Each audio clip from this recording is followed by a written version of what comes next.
Den companhia, nós estamos conversar com o Rafael Luidens, senhor Luidens, por um pensionado com esses 500 florim te ajudar. Hobby bom. Te ajuda bom. Que a turma te paga com ele? Bom, te compra comida, paga corrente, água, algum débito, mas financiando para cabe comprar um auto, você não paga ele, mas cabe comprar um Yaris, Toyota, tá? Contava te antes sim, Jê? Bom, não se acostuma, não se luta um pouco, pei.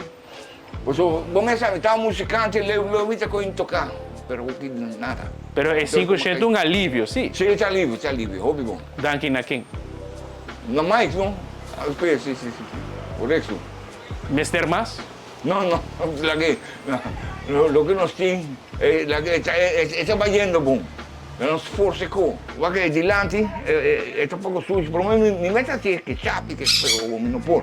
E danke Dios, per Mike, danke. Santa passa, tiro un vistazo un poco limpio, você comigo.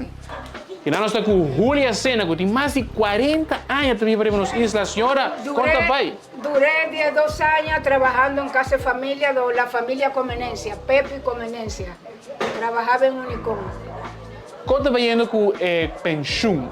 Pensión, bendición de Dios. Y más bendición que la vamos a disfrutar.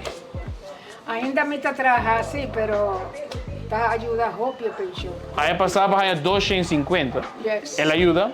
Ya, claro, te ayudamos porque aquí es justo, caro. Vivimos una prima y yo acá. E 250 mais que o Bahia aqui? Yes. Melhor ainda. Eso es bendición y seguir adelante. Uno echa la bendición cuando uno va a buscar banco, no pone bendición. Dan que Aruba, a mí me techo en República Dominicana, Aruba Durán. Comprende mi trabajo, ainda me está trabajando.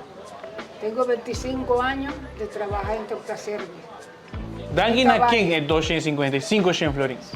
Esta bendición fuera como 1 millón, nos cae como 1 millón, porque ayuda, comida está caro y eso te ayuda a Hopi.